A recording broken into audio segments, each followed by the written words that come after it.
A couple of months ago, I was hunting around on the website, and I went to the University of Berkeley, California website. They have a whole website devoted to evolution and all the evidence for evolution and all the evidence for evolution.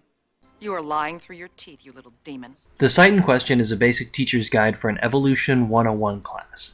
Nothing even remotely close to the comprehensive source on the evidence for biological evolution that Mortenson pretends, and he must know this because he went to the site. This lie is fundamental to the rest of his argument against the whale evolution because he wants his audience to believe he is taking down the entire construct in one fell swoop, so keep it in mind. And they have evidence from living things, and they have fossil evidence. And I clicked on the icon for fossil evidence, and they had two pieces of evidence for horse evolution and whale evolution. And I was developing this talk at that time, and I thought, well, this ought to be interesting. I think I'll see what they have to say about whale evolution. So I clicked on the icon and came to this page. And it had a picture on the left of this creature with its nostril near the tip of its nose, Pachycetus, dated 50 million years ago. And then this creature over here, beluga whale, with the nostrils up here at the top of the skull. Well, obviously, if that Pachycetus evolved into a whale, then you've got to move that hole for the nose. The migrating blowhole scenario, despite Mortenson's upcoming denial, is not only clearly seen in the fossil record among myriad forms in temporally correct strata, but is also indicated in the movement of the nostrils from the front of the face to the top of the skull in embryonically developing dolphins. Creationists have no alternative explanations for the summation of these and other facts, which is why they have to distort and dismiss rather than providing their own positively indicative evidence for their alternative and magical proposition. But listen, there's more to making a sea creature out of a land animal than just moving the hole. I'll give you a simple scientific experiment. You can go home tonight, put clay up your nostrils here, and then get your electric drill and put 2 holes up there. See if you breathe just as well.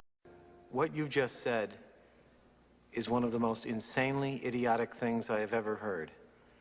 At no point in your rambling, incoherent response were you even close to anything that could be considered a rational thought.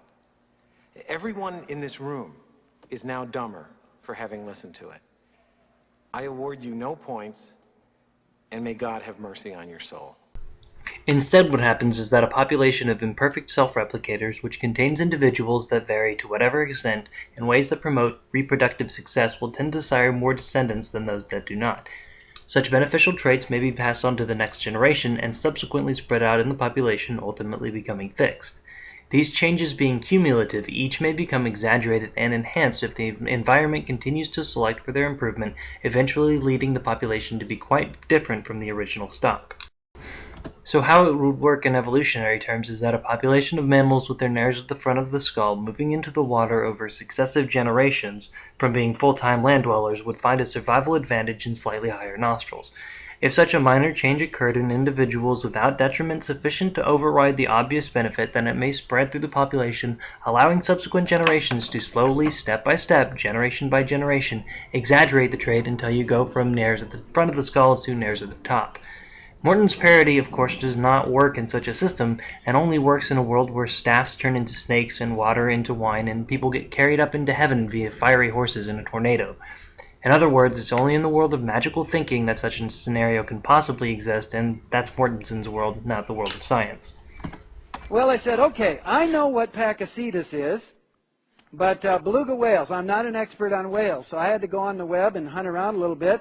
That's what a beluga whale looks like.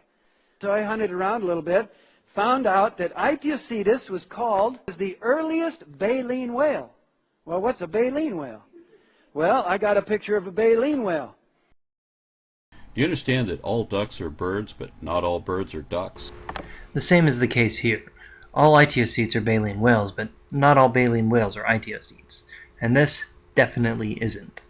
Baleen whale refers to a suborder of more than 70 known species, and is so commonly the case, the vast majority are all extinct, leaving only about a dozen surviving groups behind. Now, a baleen whale does not have teeth. They have baleen. That's a completely different system from this ichthyocetus. So this is the level of research Mortenson undertook. First, find out what the fossil is called. Second, choose not to try in the least to figure out why it's called that, and third, pretend it's all part of some global conspiracy of science. The reason it's called the earliest baleen whale is because it did have baleen, and one of the many reasons it's considered a transitional fossil is because it also had teeth. Modern baleen whales even display embryonic rudiments of their ancestral teeth in the form of tooth buds that develop and then deteriorate completely before the whale is even born. These are exactly the same tooth buds that form in modern toothed whales, which eventually developed into full-fledged teeth. I wonder how Mortenson explains that one. But there's another thing about baleen whales. They are anywhere from 2 to 40 times bigger than a beluga whale. This is not a transitional form between that and that. No, but that's not an ichthyosede, it's a modern right whale.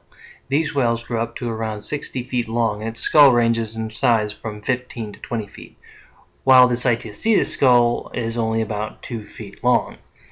So, Mortenson is either extremely ignorant on the subject or is trying to trick his audience into believing that ichthyosede is around 10 times the size that it really is. Having seen this much of his act so far, I'm going to have to go with both.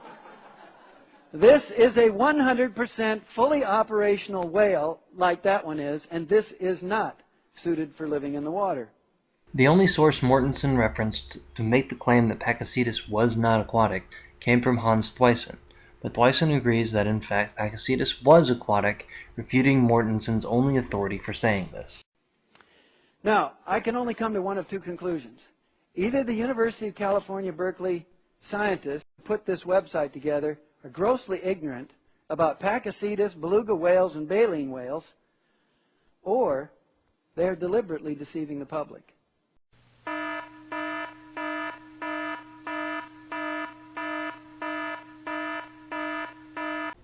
So I guess we're not even considering the possibility that it might just be that an apologist is completely ignorant of evolution who has stated in advance that he's never going to accept anything that goes against his religious beliefs and gets paid or otherwise compensated for bolstering creationism even when, or especially when, he has to lie and distort facts to do so, might just be lying about the whole thing. Oh well. Till next time, guys.